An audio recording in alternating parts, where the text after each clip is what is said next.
নবী করিম সাল্লাল্লাহু আলাইহি সাল্লাম বলেছেন, আল্লাহর আকাশের নিচে জমিনের উপরে খাদিজার মতো উত্তম মহিলা আর নাই। হযরত আয়েশা বলেন, নবীজি একদিন এক রাতে আমার কাছে ঘুমানো ছিলেন।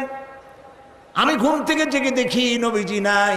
মনে মনে চিন্তা করলাম কোথায় গেলেন, বোধহয় অন্য কোনো স্ত্রীর ঘরে গেছেন। আমি চুপিসারে খোঁজ নিতে লাগলাম, কোনো ঘরে খবর পেলাম না। পরে দেখতে পেলাম রিয়াদুল জান্নার ভিতরে বসে নবীজি দুই হাত উঁচু করে কি যেন বলেন আর কান্দেন। আমি পিছনে গিয়ে হাত তুললাম, শুনতে পেলাম নবীজি মুনাজাত করতে করতে এক পর্যায়ে গিয়ে বলছেন, রব্বুল আলামিন, কিয়ামতের ময়দানে যেদিন বাপ তার সন্তান হারায় ফেলবে, মা তার সন্তান হারিয়ে ফেলবে, সন্তান মায়ের চিনবে না, ওই দিন ওই কঠিন হাসরের ময়দানে আমি যেন আমার খাদিজারে হারায়া না যাই। মোনাজাত শেষে হযরত আয়েশা বলছেন, ইয়া রাসূলুল্লাহ, এই একটা বুড়ির বিয়ে করছিলেন, 25 বছর বয়সে 40 বছরের বুড়ি। এই বুড়ির কথা এখনো আপনার মনে জাগে? এর থেকে ভালো কুমারী মেয়ে তো আপনি বিবাহ করেছেন। নবীজির মুখখানা মলিন হয়ে গেল। আল্লাহর নবী বলেন, আয়েশা, খাদিজা সম্পর্কে এমন কথা জীবনে কোনোদিন তুমি আমার সামনে আর এরকম বলো না। কারণ হলো তোমরা সবাই আমার সুদিনের স্ত্রী, আর খাদিজা আমার এমন সময়ের স্ত্রী যখন মক্কা নগরীতে মুহাম্মদের পা রাখার জায়গা ছিল না। সমস্ত সম্পদ উজাড় করে দিয়েছে আমার জন্য, ইসলামের জন্য। না খেয়ে থেকেছে রাতের পর রাত, দিনের পর দিন। আরবের সব থেকে ধনশালিনী নারী, সমস্ত সম্পদ উজাড় করে দিয়েছেন আল্লাহর দ্বীনের জন্য। হযরত আয়েশা বলেন, আমাদের ঘরের ভিতরে তেমন গোশত রান্না বান্না খুবই কম হতো। আধপেটা অনাহারে অর্ধাহারে আমাদের দিন চলতো। যেদিন কোনো ভাগ্যক্রমে কোনো গোশত আসতো অথবা কোনো ছাগল দুম্বা জবাই হতো, নবীজি গোশতগুলি ভাগ করে স্ত্রীদের ঘরে ঘরে দিয়া নিজে একটা পটলার ভিতরে কয়েক টুকরা গোশত নিয়ে মদিনার রাস্তায় ঘুরে বেড়াতেন। খাদিজার কোনো বান্ধবী পাওয়া যায় নাকি? খাদিজার কোনো আত্মীয়া, কোনো বান্ধবী পাওয়া যায় নাকি? প্রিয় ভাই সাহেব, নবী করিম সাল্লাল্লাহু আলাইহি ওয়াসাল্লাম স্ত্রীদেরকে ভালোবাসতেন। হাদিস থেকে শোনাচ্ছি, হযরত আয়েশা কুমারী মেয়ে, তাকে বিয়ে করেছেন নবী করিম সাল্লাল্লাহু আলাইহি ওয়াসাল্লাম। গভীর রাত, চাঁদনি রাত, আধো আধো জ্যোৎস্না প্লাবিত রাত। নবীজি বলছেন, আয়েশা চলো আমরা একটু পায়চারি করে আসি। মরুভূমির ভিতরে গিয়ে বললেন, ওই যে একটা জিনিস দেখা যায়, চলো তো দৌড় মারি, কে আগে যায় দেখা যায়। বিশ্বনবী স্ত্রীর মনোরঞ্জনের জন্য দৌড় প্রতিযোগিতা করতেছেন, তাও সুবহানাল্লাহ কইতে ইচ্ছে করে না।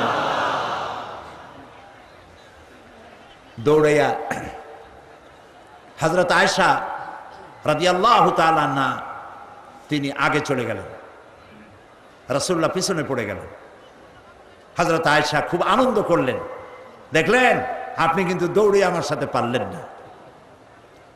বাস এর কয়েক বছর পর আরেকদিন এইভাবে দৌড়ের প্রতিযোগিতা হলো রাতের বেলায়। আজকে হযরত আয়েশা বলছেন, ওই দিনের তুলনায় আমার শরীরটা স্থূল হয়ে গেছে, আমি একটু মুটিয়ে গেছি। দৌড়াইয়া আমি পিছনে পড়ে গেলাম, রাসূল আগে উঠে গেলেন। আমি হাঁপাতে হাঁপাতে যখন নবীজির কাছে গিয়ে দাঁড়িয়েছি, রাসূলুল্লাহ তাবাসসুম মুস্কি হেসে আমার দিকে তাকিয়ে বলছেন, আয়েশা, ওই সেই দিনের প্রতিশোধ আজ নিলাম। সুবহানাল্লাহ, সুবহানাল্লাহ। কিসের ইউরোপ, কিসের আমেরিকা, ইসলামী সভ্যতার জুতার কাছেও দাঁড়াতে পারবে না তারা। ওরা আজকে কি বলে, বিশ্ব কি দিবস, নারী দিবস পালন করে। বিশ্ব নারী দিবস, বিশ্ব মাতৃ দিবস, বিশ্ব ভালোবাসা দিবস। বিশ্ব ভালোবাসা দিবস ওদের দরকার, যাদের সারা বছরে কোনো ভালোবাসা নাই, তাদের জন্য একটা দিন ভালোবাসার বনিতা করা লাগে। আমার লাগে না, কারণ আমার জন্মই হয়েছে ভালোবাসার মধ্য দিয়ে। আর দ্বীন ওয়ান নাসিহা, ইসলাম মানেই হলো ভালোবাসা। সুবহানাল্লাহ, ইসলাম মানেই হচ্ছে ভালোবাসা। আমার জন্য আলাদা কোনো ভালোবাসা দিবসের দরকার নেই।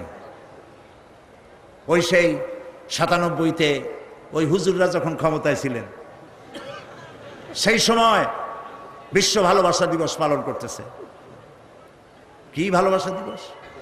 কলেজ বিশ্ববিদ্যালয়ের ছাত্র ছাত্রীরা সরোয়ার্দী উদ্যানের গাছের গোড়ায় বসে গেছে, সব জোড়ায় জোড়ায় বাকবাকুম পায়রা। বিশ্ব ভালোবাসা। এক মন্ত্রী ঢাকা বিশ্ববিদ্যালয়ের টিএসসি মিলনায়তনে বক্তৃতা করলেন, বিশ্ব ভালোবাসা দিবসে আজ আমি ঘোষণা করতে চাই, বিল ক্লিনটন মনিকা প্রেম অমর হোক। মন্ত্রী বললেন।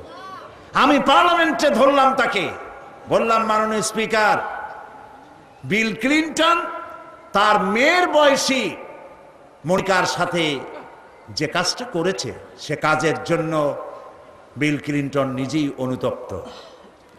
টিভি এবং রেডিওর মাধ্যমে গোটা জাতির কাছে ক্ষমা চেয়েছে। আর হিলারির পাও রাতের বেলায় কতবার ধরেছে হিলারি আর তিনিই জানেন। যে অপরাধের জন্য তিনি নিজে অনুতপ্ত, সেই অপরাধের বিষয়টা নিয়ে একটা মন্ত্রী কতটা চারিত্রিক দিক থেকে হীনমন্য হলে ছাত্রছাত্রীর সামনে বলতে পারে বিল ক্লিনটন মনিকা প্রেম অমর হোক। বললাম, মাননীয় স্পিকার, একদিকে নাচুনে বুড়ি, আরো যদি পায় ঢোলের বাড়ি, তাহলে অবস্থাটা কোথায় গিয়ে দাঁড়ায়? আমার দেশে, মুসলমানদের দেশে বিশ্ব ভালোবাসা দিবসের কোনো প্রয়োজন নাই। বিশ্ব নারী দিবস পালন করা, বিশ্ব কন্যা দিবস পালন করা ওদের দরকার, যার দেশে নারীর কোনো মর্যাদা নাই, যেখানে কন্যার কোনো মর্যাদা নাই, যেখানে মাতৃত্বের পিতৃত্বের মর্যাদা নাই, সেখানে প্রয়োজন। আমার দেশে প্রয়োজন নাই। দিবস পালন করতে করতে এখন কিসব দিবস পালন করতেছে। কালকের পত্রিকায় দেখলাম বিশ্ব পায়খানা দিবস। আমি জানি না আপনারা বিশ্বাস করবেন কিনা, আমার নিজের চোখ দিয়ে দেখছি, নিজের চোখ দিয়ে দেখছি। পত্রিকাটার নাম আমি নিলাম না, এটা জঘন্য পত্রিকা, এখন বুঝে নিতে পারে। বিশ্ব পায়খানা দিবস, নওজুবিল্লাহ, মানে তালাশ করে পায় না, করবে কি? এরপরে দেখলাম ঢাকায় দেওয়ালে লেখা বিশ্ব চিন্তা দিবস। তো বিশ্ব চিন্তা দিবসের এটার থিমটা কি, করবেটা কি? তো যারা আয়োজক তারা বলল যে আমরা ওই বিশ্ব চিন্তা দিবসে রাস্তার মোড়ে মোড়ে বসে চিন্তা করব যে আদৌ কোনো ব্যাপারে আমরা চিন্তা করতেছি কিনা। নওজুবিল্লাহ, পাগল কি গাছে ধরে? প্রিয় ভাই সব, আল্লাহ রাব্বুল আলামিন নারীর অধিকার দিয়েছে, কোরআন দিয়েছে, হাদিস দিয়েছে। বুক ভরে বলেন আলহামদুলিল্লাহ। প্রিয় ভাই সব, ইসলাম দিয়েছে নারীর অধিকার।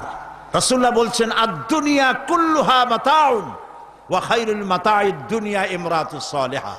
এই পৃথিবীর সব কিছু হলো সম্পদ, তার মধ্যে শ্রেষ্ঠ সম্পদ হচ্ছে সালেহা, নেককারিনী, সতীসাধ্যী নারী।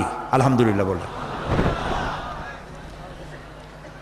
আল্লাহর নবী বলেন, আমার কাছে তিনটি জিনিস প্রিয়, নামাজ আমার কাছে প্রিয়, সুগন্ধ আমার কাছে প্রিয়, আর স্ত্রী আমার কাছে প্রিয়। সুবহানাল্লাহ, এই তিনটি জিনিস আমার কাছে প্রিয়।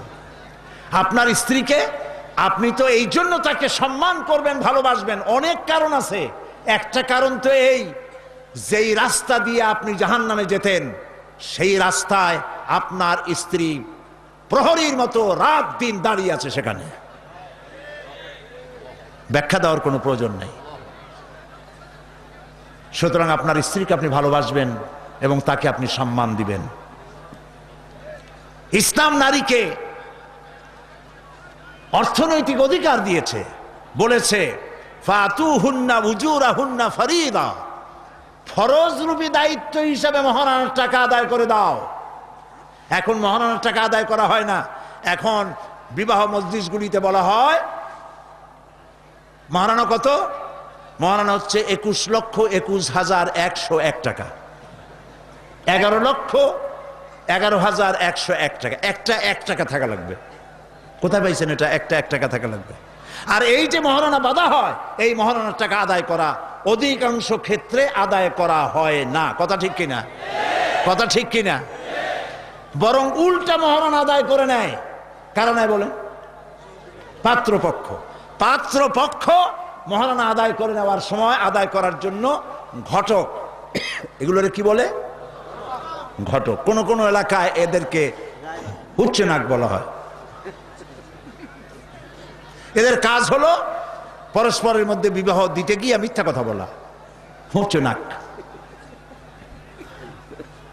তো এরা বলে যে অমুকের ছেলে অমুকের মেয়ের বিবাহ হবে, ছেলেকে দিতে হবে কি? ছেলেকে দিতে হবে ল্যান্ড ক্রুইজার, ছেলেকে দিতে হবে গুলশানে বাড়ি, 10 লক্ষ টাকা ক্যাশ, মঙ্গল গ্রহে অফিস। বলে ছেলে লেখাপড়া জানে কি? কলেজের বারান্দা দিয়ে কয়েকদিন ঘুরে টুরে আসছে, গলায় সোনার সেন্টেনও আছে, মাথায় ভাল্লুকের মতো চুলও আছে। এরপরে এইভাবে করে এক অপাত্রে মেয়েদেরকে দেওয়ার ব্যবস্থা হয় টাকা পয়সার বিনিময়। মহারানাটা ওরা নিয়ে গেল। বিবাহে যদি উপহার দেয় শ্বশুর, শ্বশুর পক্ষ, পাত্র কি বলে কন্যা পক্ষ, পাত্রপক্ষকে যদি সোনা দেয়, দানা দেয়, টাকা দেয়, সব জায়েজ আছে, সুন্নত। কিন্তু চাইয়া নেওয়া যাবে না। দাবি করে নেওয়ার, ডিমান্ড করে নেওয়ার নামই হলো যৌতুক। এটার নাম কি? চট্টগ্রামে কি বলে? যৌতুক। এই যৌতুক হলো শ্বশুরের সাথে এক প্রকারের কৌতুক। এইভাবে করে চাইয়া টাকা আদায় করা হারাম। চাইয়া টাকা আদায় করা কি? আজকের এই বিশাল তাফসীরুল কোরআন মাহফিলে আমি জানতে চাই যে এই যাদের ছেলে আজ পর্যন্ত বিয়ে দেন নাই, বিবাহ দিতে গিয়ে কন্যা পক্ষের কাছ থেকে হারাম চাইয়া যৌতুক আদায় করে ছেলে বিয়ে দিবেন না, এই রকমের লোক ওয়াদা করতে পারবেন না? মনে করবেন এই কথা যে আল্লাহ মাহফিলে আজকে আসলাম কেন? আচ্ছা দেখি তো, যারা ছেলে বিয়ে দেন নাই তারা ওয়াদা করবেন এই কথা বলে যে আমার ছেলে বিবাহ দিতে গিয়ে যৌতুক এক পয়সাও, 1 থেকে নিয়ে 1000 কোটি যা হোক, যৌতুক চাইবো না, বিনা যৌতুকে ছেলে বিবাহ দেব। কারা কারা দেবেন? ছেলেওয়ালারা হাত তোলেন তো। ও মাশাআল্লাহ, বাচ্চা পোলাপান হাত উঠেছি কি কামে? তোমরা তো মা ভাও নাই এখন। হাত নামান। জি, ভবিষ্যতে হাত নামান, হাত নামান। আলহামদুলিল্লাহ বলেন। যৌতুক এক সামাজিক ব্যাধি, এই ব্যাধি বন্ধ করতে হবে এবং চট্টগ্রাম থেকেই এটার আন্দোলন শুরু হবে ইনশাআল্লাহ। বলেন ইনশাআল্লাহ। প্রিয় ভাই, সব যারা বিবাহ করে নাই সেসব যুবকদের বিবাহ করা লাগবে কিনা? লাগবে কিনা? হ্যাঁ, ফুর্তি হয়ে একটু জোরেই বলতেছে লাগবে। এই বিবাহ করতে গেলে শ্বশুর যদি ঘড়ি দেয় বলবা আলহামদুলিল্লাহ, যদি শেরওয়ানি দেয় আলহামদুলিল্লাহ, যদি কিছু না দেয় নাউজুবিল্লাহ, নাকি? তাও আলহামদুলিল্লাহ। বরং তুমি কেন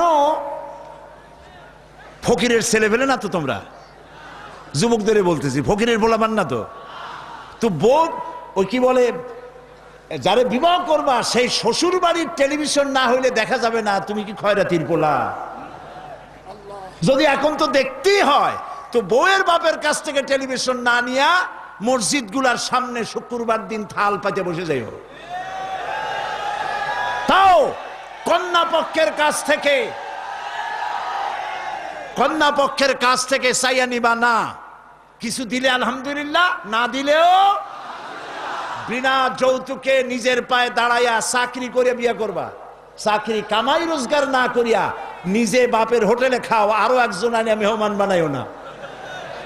কাজ করবে, চাকরি করবে, ব্যবসা করবে, তারপরে নিজের টাকা দিয়া, বাপের টাকা দিয়া বিয়ে করিয়া বউরে রানী বানাইয়া ভালোবাসার সিংহাসনে বসাবে, তাকে কোনো কিছু খোটা দিবে না। এটা এই জন্য বলি, বাংলাদেশে একটা কি বলে ওটাকে, যৌতুকের একটা গরু দেওয়া হয় নাই, টেলিভিশন দেওয়া হয় নাই বলে গরুর মতো পিটিয়ে স্ত্রীকে হত্যা করা হয়েছে। হাজারো ঘটনা বাংলাদেশে আছে। বিনা যৌতুকে বিয়ে করবে যে সব বীর তরুণ চট্টলার যুবকের এবার হাত উঁচু করে দেখা। ও মাশাআল্লাহ, এখন তো দেখা যায় কেউ বিয়ে করে নাই।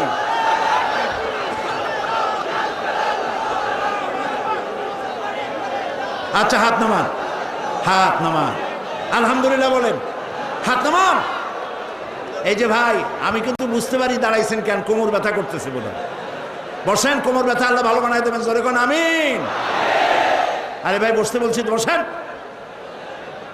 কোমর ব্যথা হলে তো আমারও করবে, আমি তো বসা। বসেন, সবাই বসেন। প্রিয় ভাই সব, তাহলে একটি বড় রকমের অপরাধ থেকে চট্টগ্রামকে মুক্ত করার জন্য আন্দোলন শুরু করা হলো, বলেন আলহামদুলিল্লাহ। প্রিয় ভাই সব, আল্লাহ তাআলা এই নারী যখন বিবাহ হলো, আল্লাহ তাআলা তাকে অধিকার দিলেন, শিক্ষার অধিকার, লেখাপড়ার অধিকার, পড়ার অধিকার, সব অধিকার দিলেন। এরপরে দিলেন তাকে মা বানায় দিলেন। কদিন পরে কি হয়ে গেল? মা হয়ে গেল। সুবহানাল্লাহ। এখন কিন্তু ইজ্জত আরো বাড়লো। মা হওয়ার পর ইজ্জত কি হইল? আরো বেড়ে গেল। আল্লাহর নবীর কাছে প্রশ্ন করা হয়েছে। এক সাহাবী এসে বলছেন, সালা রাজুলুন ইয়া রাসূলুল্লাহ মান আহাক্কুন নাস বিহুসনি সাহাবাতি ক্বালা উম্মুক ক্বালা সুম্মা মান ক্বালা উম্মুক ক্বালা সুম্মা মান ক্বালা উম্মুক ক্বালা সুম্মা মান ক্বালা আবুক। সুবহানাল্লাহ। একজন এসে নবীজির কাছে প্রশ্ন করলেন, ইয়া রাসূলুল্লাহ, মানুষের ভিতরে আমি কার যত্ন করব, কার খেদমত করব, কার সাথে ভালো ব্যবহার করব, আমার কাছে সব থেকে ভালো ব্যবহার কে পেতে পারে? নবীজি বললেন, তোমার মা। সাহাবী প্রশ্ন করলেন, তারপরে কে? রাসূলুল্লাহ বললেন, তোমার মা। তারপরে কে? তোমার মা। তারপরে কে? তোমার পিতা। পিতার চাইতে মায়ের মর্যাদা আল্লাহ পাক কয় গুণ বাড়ালেন? সবাই বলেন কয় গুণ? 3 গুণ আল্লাহ বাড়ায় দিলেন। আল্লাহ রাব্বুল আলামিন কোরআনের কারীমের ভিতরে বলেছেন, ওয়াকাদা রাব্বুকা আল্লা তা'বুদু ইল্লা ইয়াহু ওয়া বিল ওয়ালিদাইনি ইহসানা। তোমার রবের পক্ষ থেকে চূড়ান্ত ফয়সালা হয়েছে যে আল্লাহর ইবাদত করার পর মা বাপের ইহসান করবে। সুবহানাল্লাহ। আর আমার দেশের লোকেরা কি বলে, কি করে? লক্ষ্য করতেছেন আপনারা? আল্লাহ বলেন কি আর বান্দারা করে কি? আল্লাহ বলছেন মা বাবার খেদমত করো। আমার ইবাদতের পরে আল্লাহর পরেই স্থান কার? চিল্লায় বলেন। আমাদের লোকেরা বোঝে না, না বুঝা চলে যায় ভালো কোনো খাবার, ভালো কোনো ফল কোনো হযরত, কোনো পীর সাহেবের দরবারে নিয়ে হাজির করলে, হ্যাঁ দেন, পীর সাহেবকে হাদিয়া দিবেন, দেন, কিন্তু আগে দিবেন মায়েরে। আপনার কাছে, সন্তানের কাছে সব থেকে বড় পীর হচ্ছে মা। বলেন সব থেকে বড় পীর কে? মা আর বাবা। মা আর এই দুজন হচ্ছে আপনার কাছে সব থেকে বড় পীর। পীর সাহেবের দোয়া কবুল হবে কি হবে না, আলেম সাহেবের দোয়া কবুল হবে কি হবে না, সন্দেহ আছে। 50-50। দোয়া কবুল হইলেও হইতে পারে, না হইলেও না হইতে পারে। কিন্তু মা বাপ যদি দোয়া করে, আল্লাহর দরবারে দোয়া মঞ্জুর হয়ে যায়। 100% দোয়া কবুল হয়ে যায়। সুবহানাল্লাহ বলে। প্রিয় ভাই সব, আল্লাহ রাব্বুল আলামিনের নবী বলেন, মা বাবা যখন দোয়া করে সন্তানের জন্যে, যখন দোয়া করে, বন্দুক দিয়া গুলি করলে সেই গুলি তার লক্ষ্য বস্তুর কাছে যেতে যত না দেরি হয়, মা বাপের দোয়া বা বদদোয়া আল্লাহর দরবারের থেকে দ্রুত গতিতে চলে যায়। মাকে খাওয়াও। বুড়া মা আছে না? বলেন আছে না? মা যখন বুড়া হয়ে যায়, বউয়ের কথা মতো সন্তান মায়ের সাথে খারাপ ব্যবহার করে, মুখ মলিন করে থাকে, কথা বলে না, আর মনে মনে বলে, প্রকাশ্য বলে, অনেকের সামনে বলে, বুড়ি মরে না কেন? নাউজুবিল্লাহ। বলেন নাউজুবিল্লাহ। তুমি কারে মরতে বলো? কারে মরতে বলো? তোমার মা, তোমার যখন অসুখ হয়েছে, যত্ন করেছি, বুকের সাথে আগলায় ধরেছে, সারা রাত শেয়ারে বসে বসে, বিদ্যুৎ ছিল না ঘরে, কেরোসিনের ল্যাম্প জ্বালায়া, চেরাগ জ্বালায়া কোরআন শরীফ তেলাওয়াত করেছে। আর শেষ রাতি দুইখানা হাত রব্বুল আলামিনের দরবারে তুলে দিয়ে কেঁদেছে, রব্বুল আলামিন আমার বাঁচাধনকে আমার জীবনের বিনিময় আল্লাহ তুমি বাঁচাইয়া দাও। যে মা বললেন আমার জীবনের বিনিময় আমার ছেলে তুমি বাঁচাও, মেয়েরে বাঁচাও, সেই ছেলে বড় হইয়া বউয়ের পাগল হইয়া বলে বুড়ি মরে না কেন। নাউজুবিল্লাহ, নাউজুবিল্লাহ। মাকে সম্মান করুন, মাকে ভালোবাসুন।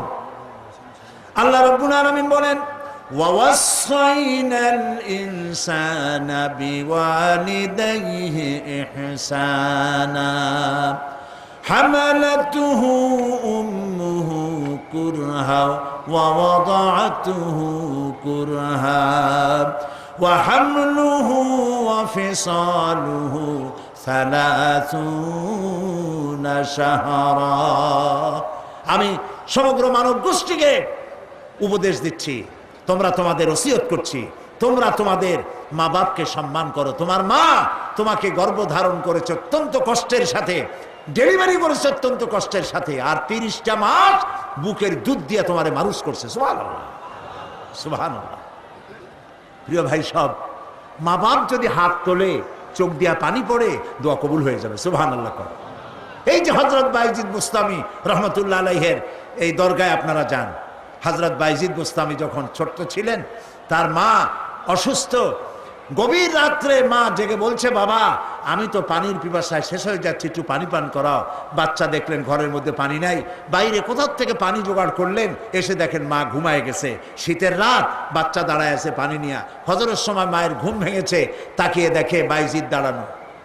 বাইজিদ তুমি দাঁড়ানো কেন, কাঁপতেছো কেন? ছেলে বলছে মা আপনি পানি চাইছিলেন। তা পানি চাইছিলাম, তা কি হয়েছে? তা আমি তো ঘরে পানি পাইনি, দূরে গিয়ে পানি আনছি, আনি দেখে আপনি ঘুমাই গেছেন, আমারই উঠাও নাই কেন? আপনার ঘুমের ক্ষতি হবে। তা তুমি নিজে ঘুমাও নাই কেন? এই জন্য যে আপনি জায়গায় যদি আবার পানি চান আর সময় মতো না দিতে পারি, তাহলে তো আপনার কষ্ট হবে। সেই জন্য মা আমি দাঁড়াই রয়েছি, আপনি পানি খাবেন, সেই পানি নিয়ে। বাইজিদের মা হযরত বাইজিদকে বিছানার উপরে আরাম করে শোয়াই দিয়া উযু করে নিজে নামাজ পড়লেন। নামাজ আদায় করে দুইখানা হাত আল্লাহর দরবারে তুলে ধরে বলেন রব্বুল আলামিন আমি বাইজিদের মা, আমার ছোট্ট বাইজিদ আমার জন্য যে কষ্ট করেছে আজ, তার এই কষ্ট দেখে আমার কলিজা ঠান্ডা হয়ে গেছে। আমি মা হয়ে আমার বাইজিদের জন্য দোয়া করি রব্বুল আলামিন আমার বাইজিদকে তুমি সুলতানুল আরিফিন বানায়া দাও। দোয়া মঞ্জুর হয়েছে না হয় নাই? সুবহানাল্লাহ।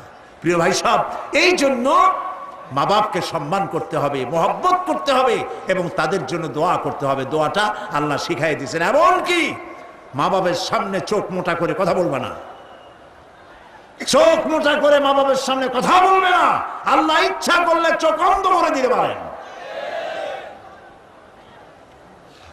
পীরের সামনে যত গিয়ে মহব্বত করে ঘাড় কাট করে বসো, তোমার বড় পীর, তোমার মা, তোমার বাবা, তাদেরকে শ্রদ্ধা করো, সম্মান করো, কলজা দিয়ে মহব্বত করো। মা বাপকে একটা কথা বিশ্বাস করুন, মনে রাখেন, মা বাপকে যে যত বেশি সম্মান করবে, মহব্বত করবে, মর্যাদা দেবে, তার জীবনে সম্মানের আর রুজির কোনো অভাব হবে না, হবে না, হবে না। আল্লাহ তাআলা বাড়ায় দেবেন। সুবহানাল্লাহ। আল্লাহ দোয়া শিখাই দিচ্ছেন বান্দারে, মা বাবার সামনে শক্ত করে কথা কইস না, ওয়াকুল লাহুমা কাওলান কারীমা, মা বাবার সাথে সম্মান সূচক কথা বলো আর আমার কাছে দোয়া করো। কি বলে? আল্লাহ রাব্বুল আলামিন দোয়া শিখাই দিচ্ছেন, রব্বিরহামহুমা কামা রাব্বায়ানি সাগীরা। সবাই পড়েন রব্বিরহামহুমা কামা রাব্বায়ানি সাগীরা। আবার পড়েন রব্বিরহামহুমা কামা রাব্বায়ানি সাগীরা। আল্লাহ তাআলা শিখাই দিলেন বান্দারে দোয়া কর, আয় আমার রব, আমার মা বাপ আমাকে যেমন ছোটবেলায় স্নেহের করে লালন পালন করেছে, মাবুদ গো তুমি আমার মা বাপকে সেইভাবে তোমার রহমত করে লালন পালন করো। আল্লাহ দোয়া শিখাই দিচ্ছেন। এই দোয়া প্রত্যেক নামাজের পর আপনারা পড়বেন। মনে থাকবে ভাই? জোরে বলেন, মনে থাকবে? আল্লাহ যেন আমাদেরকে মনে রাখান, আমরা বলি আমিন। প্রিয় ভাই সব, মা হিসাবে আল্লাহ তাআলা এই মর্যাদা বৃদ্ধি করে দিলেন। নারীর তিনটা স্তর বললাম, কন্যা, বধূ, মাতা। তিনও স্তরে ইসলাম যে মর্যাদা দিয়েছে, এর থেকে বেশি মর্যাদা পৃথিবীতে কেউ দিতে পারে নাই। এখন এই নারীদেরকে যাদের এত মর্যাদা আল্লাহ দিলেন, মর্যাদা তো এত বাড়াই দিলেন, সন্তানের জান্নাত মায়ের পায়ের তলে ঢুকাই দিলেন। সুবহানাল্লাহ বলেন, সুবহানাল্লাহ বলবেন না? মেয়ে লোকের মায়ের পায়ের তলে তার সন্তানের বেহেশত আল্লাহ ঢুকাই দিলেন। সম্মান করো, মর্যাদা করো। যারা মা বাবার সাথে বেয়াদবি করছো, আজকের রাতে মায়ের কাছে গিয়ে, বাপের কাছে গিয়ে পাও দুটো জড়ায় ধরো আর বলো, আব্বা আম্মা আমি তো ভুল করছি, বেয়াদবি করছি, বুঝি নাই, আল্লাহর রাস্তায় আমারে মাফ করে দেন। মাফ করে দেবে না? দিবে। মা বাবার চাইতে সন্তানের জন্য কল্যাণকামী কে আছে? বউর কথা মতো খবরদার কখনো মা বাবার সাথে নাফরমানি করবেন না। মনে থাকবে? মনে থাকবে? আল্লাহ তাআলা মনে রাখার তৌফিক দিক, আমরা বলি আমিন। প্রিয় ভাই সব, এই নারীকে সম্মান দিয়ে আল্লাহ তাআলা বলেছেন নারীরা যেন পর্দায় থাকে। কুল লিল মুমিনাতি ইয়াগদুদনা মিন আবসারিহিন, মেয়ে লোকদেরকে বলা হয়েছে, মুমিনা নারী তোমরা তোমাদের চক্ষুকে পর পুরুষ থেকে নিম্নগামী করে রাখো। ওয়াহফাজনা ফুরুজাহুন্না, আর তোমাদের যৌনাঙ্গ সমূহ এগুলিকে তোমরা হেফাজতে রাখো, এগুলি লজ্জাস্থান সমূহ হেফাজতে রাখো, যা মানুষকে দেখিও না। ওয়াকারনা ফি বুয়ুতিকুন্না ওয়ালা তাবাররাজনা তাবাররুজাল জাহিলিয়াতিল উলা, আর তোমরা তোমাদের ঘরের মধ্যে থাকো। ওই জাহিলিয়াতের যুগে যে ধরনের সাজসজ্জা করে রাস্তায় বেরোতো, ঠাক ঠমক করত, রূপচর্চা করত মানুষের সামনে, পরপুরুষের সামনে, জাহিলি যুগের মতো তোমরা বেরিও না। কে বলতেছেন? আল্লাহ বলতেছেন, আল্লাহ পাক বলছেন ওয়াকারনা ফি বুয়ুতিকুন্না, ঘরের মধ্যে থাকো। এই ঘরের মধ্যে থাকার অর্থ কিন্তু এই নয় যে ঘরের মধ্যে পড়ে থাকো, লেখাপড়া করো না, চাকরি বাকরি করো না, এটা কিন্তু নয়। বরং নবী করিম সাল্লাল্লাহু আলাইহি সাল্লামের যুগে মহিলা সাহাবীরা ব্যবসা করেছেন। কেউ আতরের ব্যবসা করেছেন, কেউ ফলের ব্যবসা করেছেন, কেউ খেজুরের ব্যবসা করেছেন, এবং এই মহিলারা নার্সের দায়িত্ব পালন করেছেন। যুদ্ধাহত সৈন্যদেরকে নার্সিং করেছেন, যুদ্ধের ময়দানেও তারা কাজ করেছেন। কাজী ঘরের মধ্যে থাকো, তার অর্থ হলো ঘরের মধ্যে যে পরিবেশটা থাকে পর্দার পরিবেশ, যখন বাইরে যাবে তখনও এই পর্দার পরিবেশটা নিয়ে যাবে। যখন বাইরে যাবে বোরখাটা পরে যাইও, বোরখাটা পরলে ওইটা একটা ঘরের মতো, বোরখার দরজাও আছে, জানালাও আছে, আছে না? যেখানে সুযোগ আছে জানলা খুলে দেন, মুখের কাপড়টা উঠাইয়া দেখেন যেখানে সুযোগ আছে, আর যেখানে সুযোগ নাই জানলা বন্ধ করে দেন, ঠিক না? এই বোরখা পরতে বলা হয়েছে, বোরখা পরে চলবেন। এই বোরখাটা একটা নিয়ামত। বাংলাদেশ নিয়ে কথা বলি, এই বাংলাদেশে আজ পর্যন্ত যত নারীর মুখে অ্যাসিড পড়েছে, একটা দৃষ্টান্ত চাই। আপনারা বলেন আমাকে যে বোরখা পরা একটা মেয়ে লোকের মুখে অ্যাসিড পড়েছে, প্রমাণ দেন। পারবেন প্রমাণ দিতে? পারবেন? কেন পারবেন না বলেন? কারণটা কি? কারণ হলো এই, মেয়ে লোকটা যখন বোরখা পরলো সে আল্লাহর হুকুম পালন করলো। কার হুকুম পালন করেছে? আর তখন আল্লাহর দায়িত্ব হয়েছে নারীর সতীত্বের এবং তার শরীরের হেফাজতের দায়িত্ব নেওয়া। এই জন্য বোরখা পরা নারীর মুখে অ্যাসিড পড়ে না। মা বোনেরা যারা আজকে রাস্তায় বসে, প্যান্ডেলে বসে, বিভিন্ন জায়গায় বসে, বাড়িতে বসে আমার কথা শুনছেন, আমি মা বোনদেরকে বিনীতভাবে আরজ করি, যখন আপনি বোরখা ছেড়ে, যে সব মেয়েরা রূপচর্চা করে চুল পিছনে ছেড়ে দিয়ে লিপস্টিক লাগায় রূপচর্চা করে যখন কোনো দোকানে যায়, তখন দোকানের সেলসম্যান বলে, ভাবি আসেন আসেন, এই শাড়িটা পরলে আপনার দারুণ মানাবে। আরে শয়তান, শাড়ি বদলে মানাবে কিনা তার স্বামী বলবে তুই কিনা। এখন দোকানদার যদি ভাবি বলে তাতে কি মর্যাদা বাড়ে? বাড়ে না। আপনি দেখেন বোরখা পরেন, চাদর পরেন, দোকানে যান, দোকানি বলবে খালাম্মা, চাচি আম্মা, বসেন বসেন, সম্মান করে বসতে দেবে এবং আপনার সামনে কাপড়গুলি খুলে ধরবে যেটা আপনার প্রয়োজন নেবেন। তাহলে বোরখায় কি সম্মান কমায় না বাড়ায়? কমায় না বাড়ায়? মা বোনেরা বোরখা পরুন, চাদর পরুন। আপনার মেয়ে কলেজ গোয়িং, ইউনিভার্সিটি গোয়িং, যেসব বয়সপ্রাপ্ত মেয়ে আছে, আল্লাহ কোরআনে বলেছেন এমন একটা চাদর পরো যেই চাদরটা পরলে পরে মাথাটা, বুকটা, গলাটা ঢাকা হয়ে যায়, এমন একটা চাদর পরো। এই চাদর পরা মুসলমানদের জন্য ফরজ। মুসলমানদের জন্য কি? আজ ফ্রান্সের প্রেসিডেন্ট জ্যাক শিরাক, এই জ্যাক শিরাক এক বিরাট সাংঘাতিক একটা বাজে কাজ করেছে। তিনি তার দেশে কলেজে, বিশ্ববিদ্যালয়গুলোতে মুসলিম মহিলাদের মুখে চাদর পরা, হিজাব পরা নিষিদ্ধ ঘোষণা করেছে। আমরা আজকে চট্টগ্রাম তাফসীরুল কোরআন মাহফিলের লক্ষ লক্ষ মানুষের উপস্থিতিতে বাংলাদেশের কণ্ঠ বাতাসে মিশিয়ে দিচ্ছি। পত্রিকার মাধ্যমে যদি সাংবাদিকরা পৌঁছাতে পারেন ভালোই হবে। অনেক ভালো ভালো সাংবাদিক আছে যারা মাহফিল এখানের মধ্যে সীমাবদ্ধ থাকে না, তাদের লেখার মাধ্যমে এই চট্টগ্রাম তাফসীরের মাহফিল ছড়িয়ে যায় গোটা বাংলাদেশ তথা বিশ্বের বিভিন্ন জায়গায়। ওই সব সাংবাদিকদেরকে ধন্যবাদ জানাই আর প্রাণ খুলে দোয়া করি, আল্লাহ এদের কলমকে আরো শানিত বানিয়ে দাও। আপনারা আমাদের কথা লেখেন, আমরা জ্যাক শিরাককে বলছি, আপনি যে কাজটি করতেছেন এটা আপনি প্রেসিডেন্ট হয়ে, ইউরোপের একটি বড় রকমের রাষ্ট্রের প্রেসিডেন্ট হয়ে মানবাধিকার লঙ্ঘন করেছেন।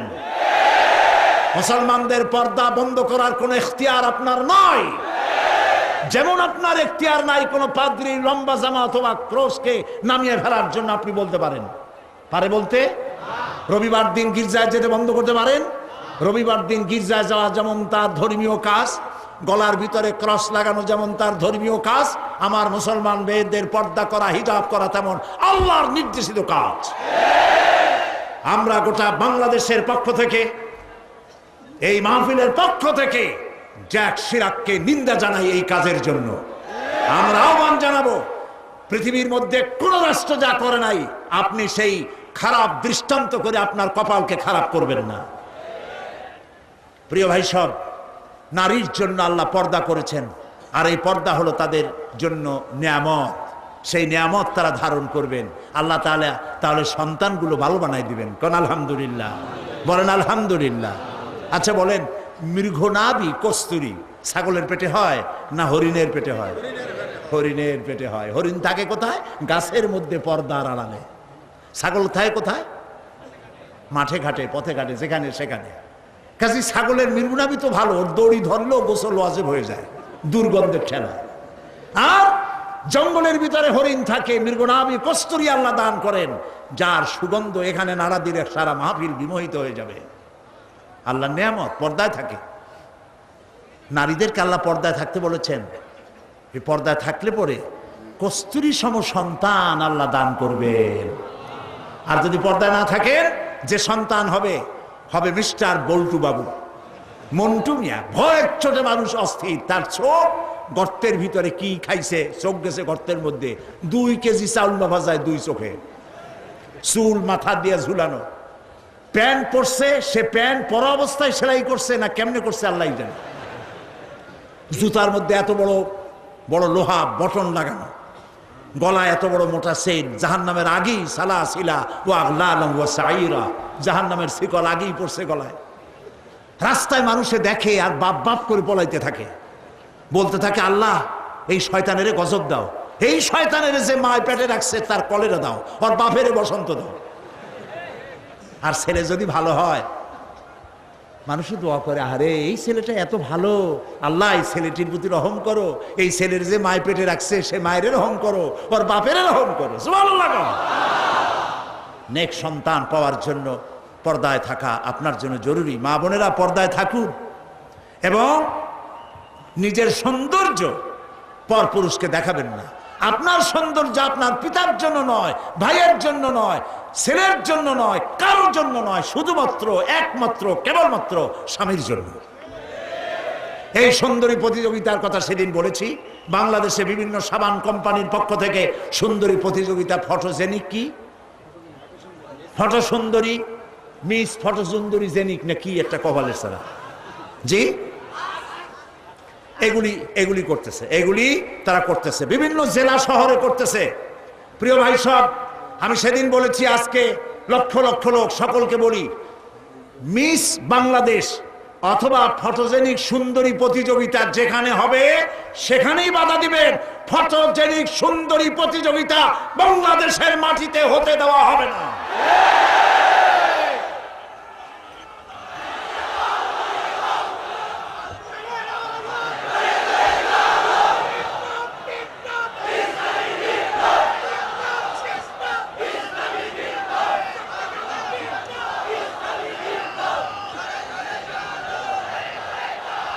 তারা একটু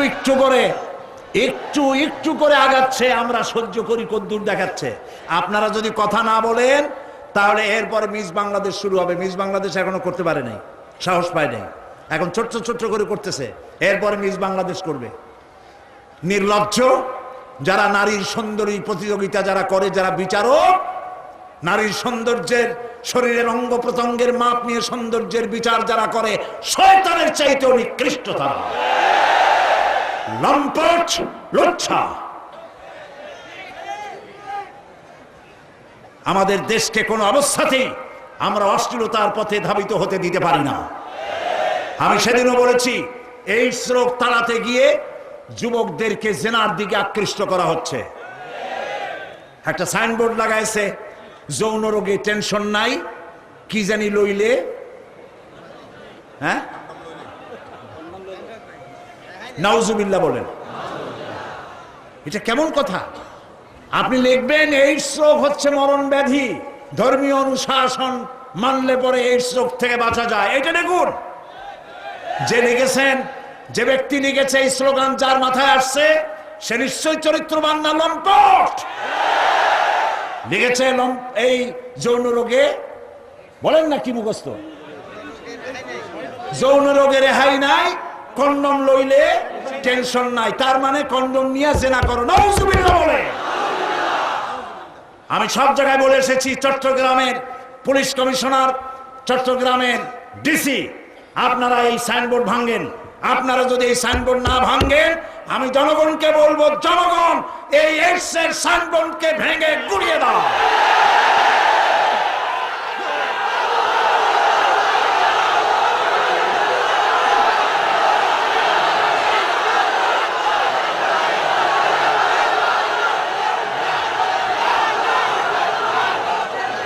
প্রিয় ভাই সব, আমরা কখনো আইন হাতে নিতে চাই না, কিন্তু আমার জাতি চরিত্র ধ্বংস হলে আমরা বসে থাকবো না। আমরা কথা বলবো, আমরা আমাদের বিবেককে কারো কাছে বিক্রি করি নাই। কথা বলবো পার্লামেন্টে, সিংহের মতো গর্জন করব ময়দানে, জীবন দিয়ে দিয়ে আল্লাহর কোরআনকে প্রতিষ্ঠা করবো ইনশাআল্লাহ।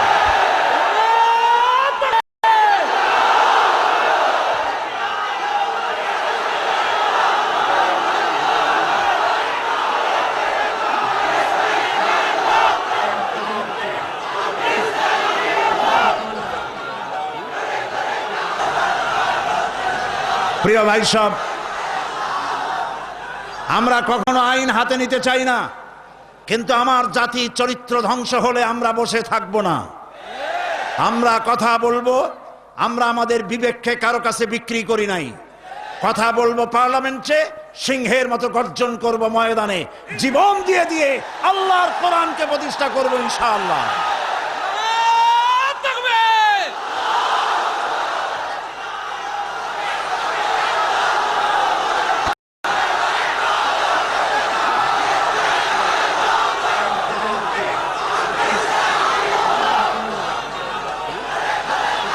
প্রিয় ভাই সব, বসুন। সুতরাং নারীকে পর্দায় থাকতে হবে এবং এই পর্দার আচরণ করতে হবে। মহিলাদের কর্মসংস্থানের বিষয়টাও ইসলাম পরিষ্কার বলে দিয়েছে। মেয়েরা কাজ করতে পারবে, কোনো অসুবিধা নাই, চাকরি করবে, লেখাপড়া করবে। নবী করিম সাল্লাল্লাহু আলাইহি ওয়াসাল্লামের স্ত্রী আমাদের মা হযরত আয়েশা রাদিয়াল্লাহু তাআলা আনহা হাজার হাজার সাহাবীদের উস্তাদ ছিলেন, হাদিস শিখিয়েছেন, ফিকহ শিখিয়েছেন, সুবহানাল্লাহ বলো, কোরআন শিখিয়েছেন। যুদ্ধের ময়দানে প্রধান সেনাপতিত্বের দায়িত্ব পালন করেছেন পর্দার ভেতরে থেকেই। সুতরাং আমাদের মাতৃজাতি, আমাদের নারী সমাজ লেখাপড়া করতে পারবেন, চাকরি করতে পারবেন, সব পারবেন। তবে একটি কাজ হলে তাদের চাকরিগুলি নিরাপদ হয়। সে কাজ হচ্ছে দেশের সবগুলি, আমি প্রস্তাব করেছিলাম, প্রস্তাবটা এখনো গৃহীত হয়নি। আমি বলেছি মহিলাদের জন্য আলাদা মেডিকেল কলেজ করার জন্য, কারণ মহিলা মেডিকেল কলেজ হলে পরে আমাদের দেশে যত পুরুষ ডাক্তার আছে সেই পরিমাণ মহিলা ডাক্তার নাই।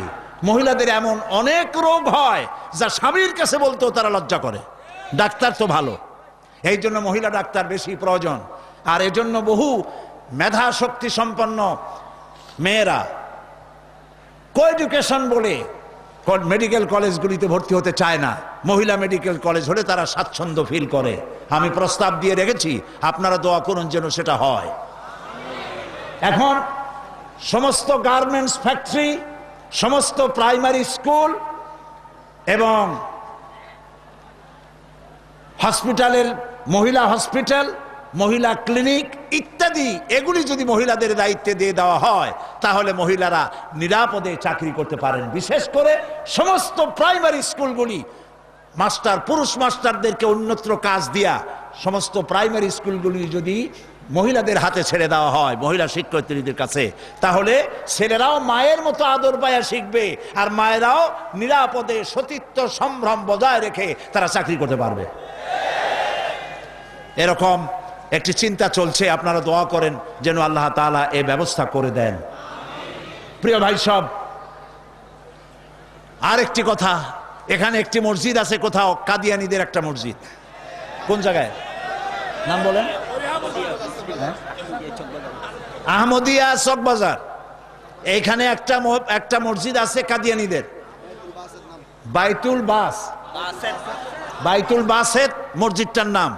মুসলমানেরা জানে না বলে সেখানে নামাজ পড়তে যায়। মনে রাখবেন, কাদিয়ানীরা যে মসজিদ বানায় ওইটা মসজিদ না, এটা উপাসনালয়। কাদিয়ানীদের মসজিদে মুসলমানদের নামাজ হবে না, হবে না, হবে না। কারণ গোলাম মোহাম্মদ কাদিয়ানী কাফের, আর তাকে যারা নবী মানে তারাও কাফের। তাদের সাথে মুসলমানদের না না না, থামেন, এই যে বসেন। আমি কিন্তু এই গরম স্লোগান পছন্দ করি না। কি জ্বালায় পোড়াই দেবেন আপনি? জ্বালানো পোড়ানোর মধ্যে আমরা নাই। আমরা আছি, হক কথা বলি। তাদের অধিকার আছে দেশে থাকার, যেমন হিন্দু, খ্রিস্টান, বৌদ্ধ সকল জাতি যেমন এখানে সাম্প্রদায়িক সম্প্রীতি নিয়ে আছে, কাদিয়ানীরাও সেভাবে থাকবে। তবে তারা থাকবে অমুসলিম হিসাবে, মুসলমান হিসাবে অবশ্যই নয়। তাদের উপাসনার গায়ে কেউ হাত দেবে না, মনে থাকবে এই কথা। আমাদেরকে কোরআনে নিষেধ করা হয়েছে কারো মন্দির ভাঙবে না, কারো গুরুদুয়ারা, কারো গির্জা, কারো চার্চ, কারো প্যাগোডায় হাত দিবে না, ভাঙবে না, এবং কারো দেবতাকে গালি দিবে না, আমার আল্লাহ বলেছেন। মনে থাকবে এই কথা। সুতরাং তাদের উপাসনালয় হাত দেওয়া যাবে না। যেমনি বানাইছে তেমনি থাকুক, তারা নামাজ পড়বে। আমি আমার জনগণকে সতর্ক করছি, ওদের মসজিদ নয়, উপাসনালয়। ওটাকে মসজিদ বলা জায়েজ নাই, এটা উপাসনালয়। কোন মুসলমানের নামাজ এখানে হবে না, মনে থাকবে। মাথা গরম করবেন না কখনো। ইসলাম এই মাথা গরমে পছন্দ করে না। আস্তে আস্তে কোনো জায়গায় নিজেরা বসে বসে বোমা বানাইয়া তারপর আন্দাজে যাই এক জায়গায় হামলা করবেন, ইসলাম এটা মানে না, ইসলাম এটা বলে না। আপনি মাথা ঠান্ডা করবেন এবং আইন শৃঙ্খলা মেনে কাজ করবেন। নিজের ইচ্ছা মতো গোপন হামলা করা, গোপনে অস্ত্র তৈরি করা ইসলামের কোনো অনুমোদন নাই। এই জন্য আজকেও বলি, বাংলাদেশে হরকতুল জিহাদ, জামাতুল মুজাহিদিন সাহায্য করেন, আর কি হিজবুত তাওহীদ, হিজবুত তাহরীর, জুমরাতুল মাসাকিন, এই জাতীয় যতগুলি নতুন নতুন সংগঠন হয়েছে, এদেশের মুসলমানদের সাথে কোনো সম্পর্ক নাই। এগুলারে যেখানে পাবেন সেখান থেকে ধরে পুলিশে ধরিয়ে দিবেন। এরা বাংলাদেশের দুশ্মন, এরা মুসলমানদের দুশ্মন। আমার দেশের সাম্প্রদায়িক সম্প্রীতি বিনষ্ট করে এবং বোমাবাজি করে এই দেশকে বদনাম করে আমেরিকাকে তারা দাওয়াত করতে চায়, তারা বুশকে দাওয়াত করতে চায়। কাজী হিজবুত তাহরীর, হিজবুত তাওহীদ, হরকতুল জিহাদ, জামাতুল মুজাহিদিন মুসলমানদের সাথে কোনো সম্পর্ক নাই। যেখানে পাও সেখানে ধরো, গরুর দড়ি দিয়া বান্ধিয়া পুলিশে হ্যান্ডওভার করো। মনে থাকবে। আল্লাহ মনে রাখার তৌফিক দিন। প্রিয় ভাই সব, আমাদের এই স্বাধীন সার্বভৌম বাংলাদেশ আল্লাহ তাআলা যেন দয়া করে এই দেশকে কোরআনের প্রতিষ্ঠার জন্য আল্লাহ যেন হামওয়ার করে দেন, বলেন আমিন। এত মুসলমান কোরআনের কথা শুনতে যে দেশে আসে, সেই দেশে ইসলাম কায়েম হতে দেরি হয়, বড় আফসোস লাগে, কষ্ট হয়। আসুন আমরা সবাই মিলে কোরআনের রাজ কায়েমের আন্দোলনে শরীক হয়ে যাই।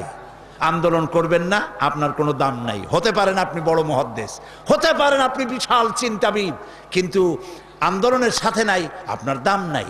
একটা হাতি, একটা পাগলা হাতি যদি চন্দনপুরা অথবা এদিকে কি পুরো আছে,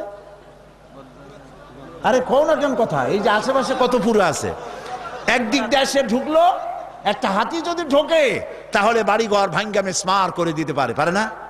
কিন্তু হাতি যতই পাগলা হোক, যতই বন্য হোক, যতই শক্তিশালী হোক, একটা রেজিমেন্টের সামনে একটা হাতি কিচ্ছু না। আন্দোলন হচ্ছে রেজিমেন্ট, আন্দোলনে শরীক হও। কোরআন প্রতিষ্ঠা করতে যারা জীবন বাজি রেখে সামনে চলে এসেছে, সেই লাইনে সামিল হয়ে যাও। প্রিয় ভাই সব, আজকে আর আমি কথা বাড়াবো না, কারণ অনেক দূর যেতে হবে। বাংলাদেশের বিভিন্ন জেলা থেকে লোকেরা এসেছেন, আমি 10টার মধ্যেই শেষ করতে চাই। সেই জন্য দাঁড়ানো ভাইয়ের এবার বসেন, কাঙ্ক্ষিত মোনাজাতের দিকে এগিয়ে যাচ্ছি। দোয়া কবুল হবে ইনশাআল্লাহ, বলি ইনশাআল্লাহ। এত লক্ষ লক্ষ লোকের চোখের পানি এবং তাদের আকুতি আল্লাহ ফেরত দিবেন না ইনশাআল্লাহ, বলি ইনশাআল্লাহ। আজকে কয়জন? আজকে 13 জন ইসলাম কবুল করার জন্য চলে এসেছেন। বলো লা ইলাহা ইল্লাল্লাহু মুহাম্মাদুর রাসূলুল্লাহ। আল্লাহ ছাড়া কোনো ইলাহ নাই, মাবুদ নাই, উপাস্য নাই। মুহাম্মদ সাল্লাল্লাহু আলাইহি ওয়াসাল্লাম আল্লাহর প্রেরিত রাসূল। আশহাদু আন লা ইলাহা, একটু জোরে বলো, লা ইলাহা ইল্লাল্লাহু ওয়াহদাহু লা শারীকা লাহু ওয়া আশহাদু আন্না মুহাম্মাদান আবদুহু ওয়া রাসূলুহু। আমি সাক্ষ্য দিচ্ছি আল্লাহ ছাড়া কোনো ইলাহ নাই, মাবুদ নাই, উপাস্য নাই। তিনি এক, তিনি একক, তার কোনো অংশীদার নাই। আমি সাক্ষ্য দিচ্ছি মুহাম্মদ সাল্লাল্লাহু আলাইহি ওয়াসাল্লাম আল্লাহর বান্দা এবং তার প্রেরিত রাসূল। তোমরা সবাই এদিকে ফিরে বলো আসসালামু আলাইকুম।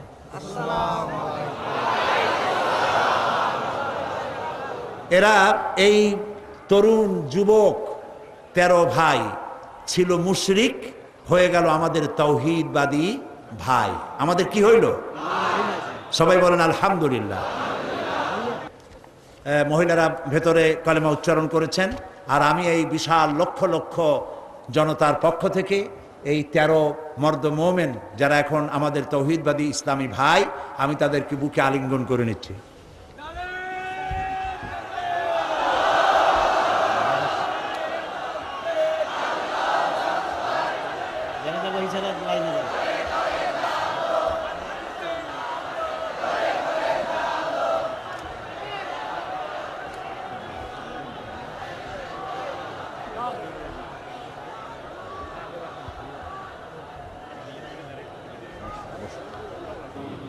মোনাজাতের পূর্বক্ষণে যে কথাটি বলতে চাই, একটু পরেই আমরা এই মিলন মেলা ভেঙে যাবে, যার যার বাড়ির উদ্দেশ্যে মানুষ রওনা করবে। আল্লাহ সকলের ফিরে যাওয়াটা নিরাপদ করে দিন। আমি আপনাদেরকে অনুরোধ করব যে ওয়াজ শোনার, তাফসীর শোনার যে মন আমাদের আছে, সেই পরিমাণ নামাজের মন নাই। এই জন্য 5 ওয়াক্ত নামাজ সঠিকভাবে আদায় করবেন, নামাজ কখনো ছেড়ে দিবেন না। বিশেষ করে জওয়ান যুবক যারা আছে, ছাত্র, তরুণ, যুবক, আমি তাদেরকে বলবো, চরিত্র একটি মহাসম্পদ। যখন চরিত্র থাকে না তখন সে মানুষ থাকে না, শয়তানের চাইতে নিকৃষ্ট হয়ে যায়। আমি সমস্ত তরুণ যুবকদেরকে, যাদেরকে আমি আমার চোখের সামনে দেখতে পাচ্ছি, এই মাহফিলে 2% যদি বৃদ্ধ মানুষ থাকে, 98% তরুণ যুবকে ভরা এই মাহফিল। আমি সকল যুবকদেরকে, ছাত্র তরুণ যুবকদের প্রতি আহ্বান জানাবো, আমাদের জীবনের সাথে সম্পৃক্ত প্রিয় জীবন আদর্শ যার নাম ইসলাম, এই ইসলামের পতাকাকে উড্ডীন করার জন্য ইসলামী আন্দোলনে শরিক হওয়ার সকলের প্রতি আমি আহ্বান জানাই। সকলের চরিত্র ভালো করে ইসলামের দিকে এগিয়ে আসার আহ্বান জানাচ্ছি। এবং কোরআনকে জানার জন্য, কোরআনকে বোঝার জন্য আমি বারবার বলেছি তাফহিমুল কোরআন কেরার জন্য তাফহিমুল কোরআন ফি জিলালিল কোরআন, এই তাফসিরগুলি আপনারা কিনবেন। আজকে যখন যাবেন, শত শত দোকান, 3 শতাধিক দোকান এখানে বসেছে বই কেতাব নিয়ে, এগুলি আপনারা নেবেন। আর এইখানে যে আমি তাফসির করেছিলাম 25 বছর হলো, এর মধ্যে একবার তাফসির করেছিলাম সূরা আসরের উপরে। হযরত ইমাম শাফি রহমতুল্লাহ আলাইহি বলেছেন, সূরা আসর যদি কেউ বোঝে আর আমল করে, তাহলে জান্নাতে যাওয়ার জন্য এই ছোট্ট সূরাটি যথেষ্ট হয়ে যায়। সুবহানাল্লাহ। 5 দিন আলোচনা করেছি একটি সূরার, ছোট্ট সূরাটি, তাও শেষ করতে পারি নাই। সেটি গ্রন্থবদ্ধ আকারে এসেছে, নাম রেখেছে তাফসিরে সাঈদী সূরা আসর। সমস্ত দোকানগুলিতে পাওয়া যাবে, আপনারা নিয়ে যাবেন এই তাফসিরটি, তাফসিরে সাঈদী সূরা আসর। আর সর্বশেষ আমি আজও বলি যে আমি মোমেন ব্যক্তি তো সেই যে নিজের জন্য যা পছন্দ করে অন্যের জন্য তাই পছন্দ করে। সুতরাং আমি জামাত ইসলামী করি, এবং কেন করি এই প্রশ্ন বহু জায়গায় আছে যে পীর মুরিদি ছাড়িয়ে দিয়া এটা করলাম কেন। আমি সেই জবাব লিখিত আকারে দিয়েছি। আমি কেন জামাত ইসলামী করি, এটা আমার লেখা একটা বই। এই বইয়ের ভিতরে আমি দেখিয়েছি যে খেলাফত এবং মুলুকিয়াতের ব্যাপারে, সাহাবীদের ব্যাপারে, নবীদের ব্যাপারে, ইসমতে আম্বিয়ার ব্যাপারে যে সমস্ত কথা আমাদের বিরুদ্ধে বলা হয়, সেই কথাগুলি যে যৌক্তিক নয়, এই কথাগুলি এর মধ্যে এসছে। সুতরাং যারা জামাত করেন তাদের জন্য প্রয়োজন, আর যারা করেন না তাদের জন্য প্রয়োজন, অন্তত জবাবগুলি জানতে পারবেন। আর আমি কেন করি এই দলটি, তাও আপনারা বুঝতে পারবেন। আল্লাহ যেন তৌফিক দেন, এটাও পাওয়া যাবে প্রত্যেক দোকানে, আপনারা নেওয়ার চেষ্টা করবেন। প্রিয় ভাই সব, সর্বশেষ আমার আরজ আপনাদের কাছে, নামাজ কেউ ছেড়ে দিবেন না। 5 ওয়াক্ত নামাজ আমরা আদায় করব সহিভাবে, কারণ বুখারী শরীফে এসেছে কিয়ামতের দিন সর্বপ্রথম প্রশ্ন হবে নামাজ পড়েছো কিনা। প্রথম প্রশ্ন আল্লাহ করবেন নামাজ। প্রথম প্রশ্ন কি হবে? নামাজ পড়ে। যার নামাজ কবুল হবে জীবনের সমস্ত নেক আমলগুলি কবুল হবে, যার নামাজ কবুল হবে না সব বরবাদ হয়ে যাবে। আল্লাহ তাআলা আমাদের জন্য নামাজি বানান, আমরা বলি আমিন। নামাজ জীবনে আর ছাড়বো না, এই ওয়াদা কি করা যাবে ভাইরা? করা যাবে ওয়াদা? দুটি হাত উঁচু করেন, বলেন ইয়া আল্লাহ, তোমার পবিত্র নামে তোমাকে সাক্ষী করে ওয়াদা করছি, শপথ করছি, আল্লাহ তাআলা যতদিন পর্যন্ত মালাকুল মউত আমার মাথার কাছে না আসতেছে, ততদিন পর্যন্ত ফরজ নামাজ, ফরজ রোজা আর ছেড়ে দেব না, আর ছেড়ে দেব না, আর ছেড়ে দেব না। আল্লাহ তাআলা আমার আজকের এই ওয়াদা আমার মৃত্যু পর্যন্ত কবুল করে নাও, আমিন ইয়া রাব্বাল আলামিন। আমরা আল্লাহ তাআলাকে একটু স্মরণ করে নেই, আমার সাথে আপনারা পড়েন সুবহানাল্লাহ, আলহামদুলিল্লাহ, লা ইলাহা ইল্লাল্লাহ, সুবহানাল্লাহ, আলহামদুলিল্লাহ, লা ইলাহা ইল্লাল্লাহ, সুবহানাল্লাহ, আলহামদুলিল্লাহ, লা ইলাহা ইল্লাল্লাহ, সুবহানাল্লাহ, আলহামদুলিল্লাহ, লা ইলাহা ইল্লাল্লাহ, সুবহানাল্লাহ, আলহামদুলিল্লাহ, লা ইলাহা ইল্লাল্লাহ। ইয়া আল্লাহ, ইয়া রহমান, ইয়া রহিম, ইয়া হাইয়্যু, ইয়া কাইয়্যুম। সবাই পড়েন ইয়া আল্লাহ, ইয়া রহমান, ইয়া রহিম, ইয়া হাইয়্যু, ইয়া কাইয়্যুম, ইয়া আল্লাহ ইয়া রহমান ইয়া রহিম ইয়া হাইয়্যু ইয়া কাইয়্যুম ইয়া আল্লাহ ইয়া রহমান ইয়া রহিম ইয়া হাইয়্যু ইয়া কাইয়্যুম আল্লাহুম্মা আমিন ربنا ظلمنا أنفسنا وإن لم تغفر لنا وترحمنا لنكونن من الخاسرين সবাই পড়েন আমার সাথে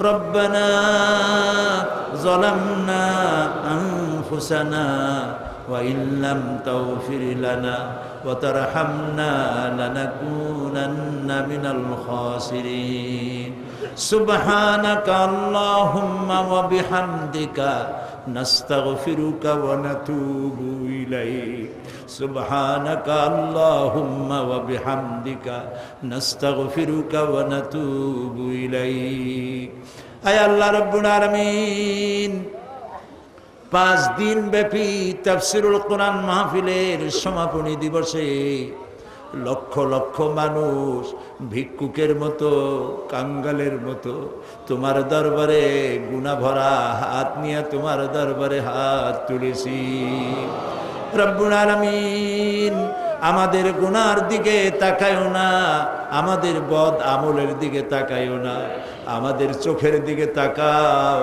আমাদের মুখের কাকুতি মিনতির দিকে তাকাও রব্বুল আলামিন দয়া করে আমাদের জিন্দেগীর গুনাহ মাফ করে দাও রব্বুল আলামিন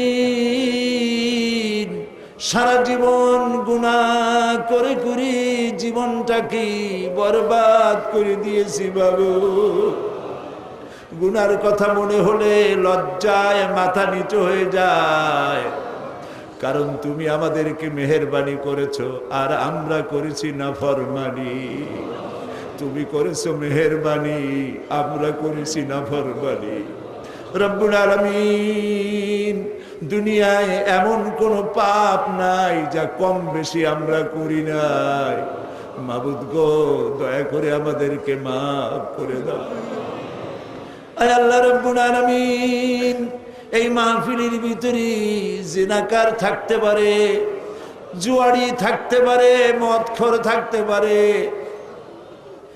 খুনি থাকতে পারে ডাকাত থাকতে পারে ঘুষখোর সুদখোর থাকতে পারে আল্লাহ তাআলা এটাও তো ঠিক যে ধরনের পাপীর মধ্যে ভালো মানুষও আছে আয় আল্লাহ তাআলা আমাদের মতো গুনাহগারের চেহারা দেখলে পরে তোমার গোসা হতে পারে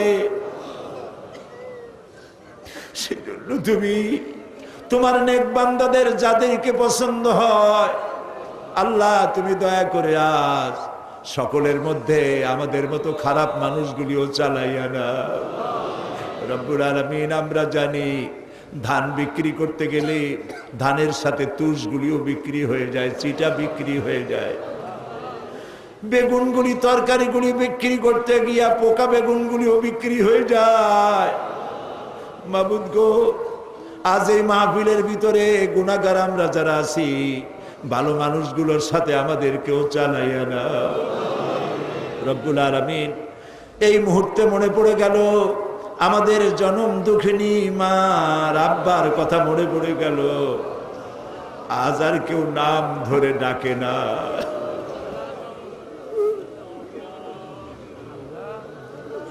বাপজান যারা মারা গেল বাবু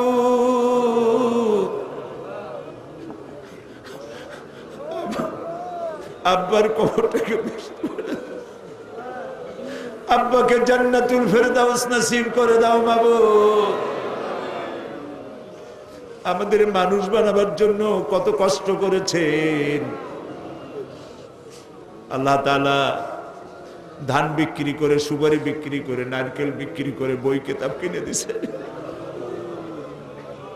আল্লাহ আব্বাকে বেহেশতে পৌঁছায় দাও রব্বুল আলামিন আমাদের জনম দুঃখিনী গর্ভধারিণী মা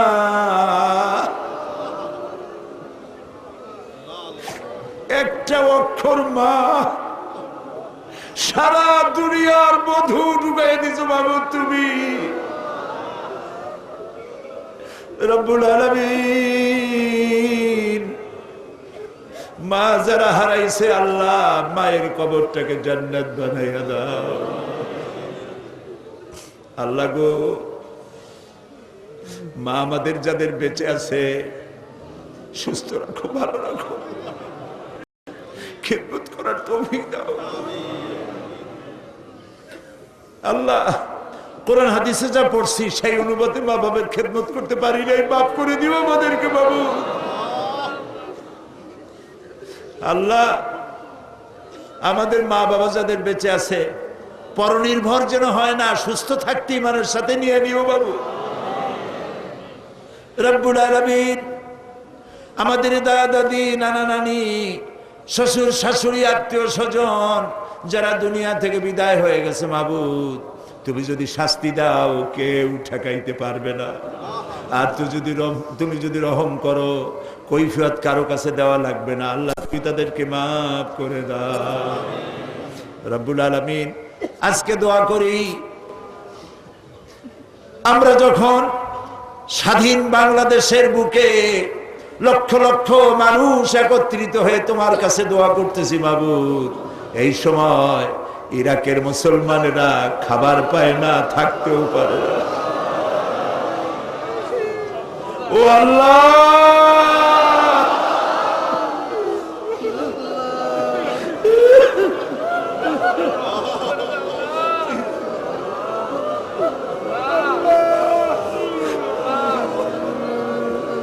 ইরাকের আল্লাহ, ইরাকের পাকদামান মেয়ে লোকদের গায়ে হাত দিতেছে কাফের সৈন্যরা। আল্লাহ, আমরা গুনাহ করছি ঠিক, তাই বলে তুমি কাফের দিয়ে মারবা আমাদের। আল্লাহ,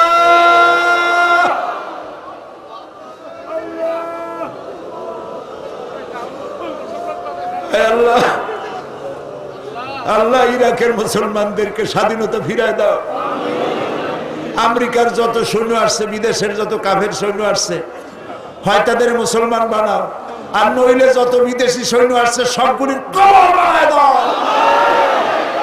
একটাও যেন বাড়ি ফিরে না যায়। আল্লাহ,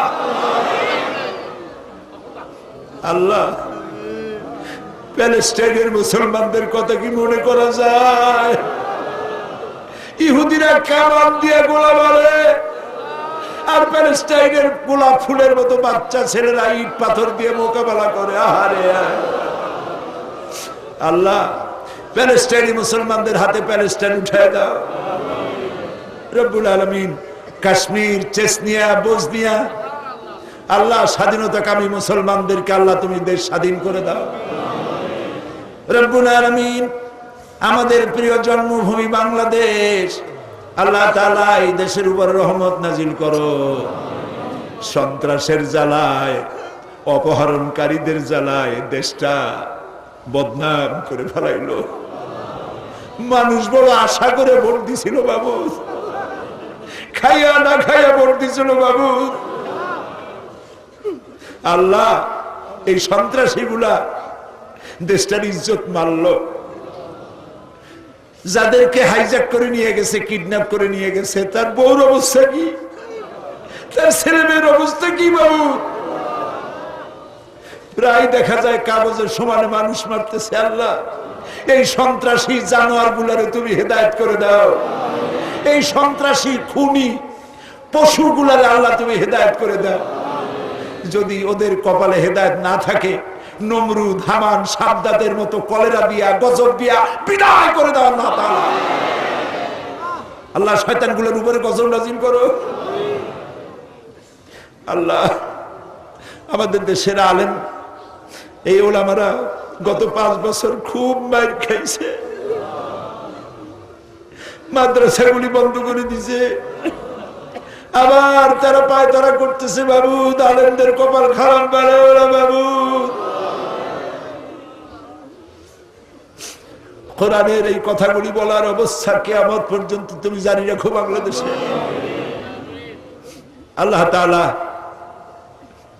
তুমি আমাদের মুখের দিকে তাকায় দেখো তো, আমাদের ঈমান তুমি এখন আরশে আজিম থেকে আমাদেরকে দেখতেছো আমরা কোথায় বসে আছি। মাবুদ, তোমার আরশে আজিম থেকে একটু দেখো তো, বান্দারা আসামির মতো বসছে মাথা নিচু করে। রাস্তায় মানুষ, বাড়িতে মানুষ, গাছে মানুষ, মানুষ আর মানুষ কান্দে। রবের কাছে কাঁদতেছে, মালিকের কাছে কাঁদতেছে। খাজা বাবার কাছে কান্দি না, দুনিয়ার কোন খাজা বাবায় কান্দি না, মন্ত্রীর কাছে কান্দি না, আকাশ আর জমিনের মালিকের কাছে কান্দিছি। মাবুদ, আমাদের দোয়া কবুল করো। রব্বুল আলামিন 3000 বছর বসে জাহান্নামের আগুন তুমি উত্তপ্ত করেছো। রক্ত মাংসের শরীর নিয়ে আমরা জাহান্নামের আগুনে জ্বলতে পারবো না। আল্লাহ, জাহান্নামের আগুন আমাদের জন্য হারাম বানায় দাও। প্রিয় ভাই সব, মাথা নিচু করেন, চক্ষু বন্ধ করেন। যার যা বলার আছে কান্দেন আর বলেন, যার যার নিজের কথা বলেন। দোয়া কবুল হবেই ইনশাআল্লাহ, হবেই ইনশাআল্লাহ। যার যার কথা নিজেরা বলেন আল্লাহর কাছে। আল্লাহ সাইদি সাহেবের হায়াত আমিন, আল্লাহ সাইদি সাহেবের হায়াত আমিন, আল্লাহ তাকে সুস্থ করে দাও আমিন, আল্লাহ তার যত রকমের অসুবিধা আছে আল্লাহ তুমি সব অসুবিধা দূর করো আমিন, সমস্ত রোগ থেকে তাকে শিফা দাও আমিন। আল্লাহ তাআলা অনেক কিছু চাইতে পারলাম না, আমরা তো বোকা, চাইতেও জানি না। আল্লাহ, তোমার নবীরা যা যা চাইছেন তোমার কাছে আমাদের সেইগুলো দিয়ে দাও। আর তোমার নবীরা যা যা থেকে বিরত থাকছেন, পানা চাইছেন, আমরাও সেই সব বিষয় পানা চাই। সোজা কথা। আল্লাহ তাআলা তোমার নবীরা যা যা চেয়েছেন আমাদের সব দিয়ে দিবা। আল্লাহ তাআলা আমাদের যাদের যে অভাব আছে অভাব দূর করে দাও। আল্লাহ তাআলা যারা ঋণগ্রস্ত ঋণ পরিশোধ করার তৌফিক দান করে দাও। ব্যবসা বাণিজ্য বরকত দাও। আল্লাহ, আমার এই দেশটা খুব গরিব দেশ বাবু। আল্লাহ তাআলা এই গরিব দেশটির সমস্ত নদী, খাল, বিল, সমুদ্র ভরা মাছ দাও, জমিন ভরা ফসল দাও, গাছ ভরা ফল দাও, মানুষের কলিজা ভরা ঈমান দাও। আল্লাহ তাআলা ঈমান দিয়ে আমাদের কলিজা ভরে দাও। আল্লাহ, আমাদের যুবক সম্পদ, যুবকরা আমাদের সম্পদ, ছাত্র যুবক সকলকে দিনদার, ইমানদার, পরেজগার বানায় দাও। আল্লাহ, বাংলাদেশটাকে যারা শয়তান বানাতে চায়, বাংলাদেশটাকে যারা খারাপ বানাইতে চায়, ধর্মনিরপেক্ষ বানাইতে চায়, তাদের হাত থেকে বাংলাদেশ আল্লাহ তুমি রক্ষা করো। আল্লাহ, তোমার এই কোরআন, এই কোরআনের আইন আমরা দেখতে চাই। আমাদের জীবনের বিনিময়ে, রক্তের বিনিময়ে বাংলাদেশের কোরআনের আইন আল্লাহ তুমি দয়া করে চালু করে দাও। প্রিয় ভাই সব, আরেকটা দোয়া চাইয়া শেষ করি। আমি আপনাদের এক নগণ্য গোলাম। হয়তো একদিন শোনা যাবে সাইদি নাই। আমি তো দীর্ঘদিনের জন্য আসি নাই, একদিন আমাকে যেতেই হবে। আমি দোয়া করি এই মাহফিল যেন কিয়ামত পর্যন্ত থাকে। আর যেদিন আপনাদের কানে এই ধরনের শব্দ আসবে যে সাইদি নাই, আপনারা শুধু আমার জন্য আল্লাহর কাছে দোয়া করবেন, আল্লাহর জন্য কিয়ামতে শুধু যদি বলেন আমাকে তোরে মাফ করে দিলাম, এর থেকে আমি কিচ্ছু চাই না। আর একটা দোয়া চাই। আমার বিরুদ্ধে একটা মিথ্যা মামলা দায়ের আছে সুপ্রিম কোর্টে। আজকে সকল সুপ্রিম কোর্টের সুপ্রিম কোর্ট, সকল বিচারপতির, মহাবিচারপতির কাছে হাত তুলেছে। মাবুদ, একটা মুশরিকের সামনে তোমার গোলামকে আল্লাহ লজ্জিত করো না বাবু।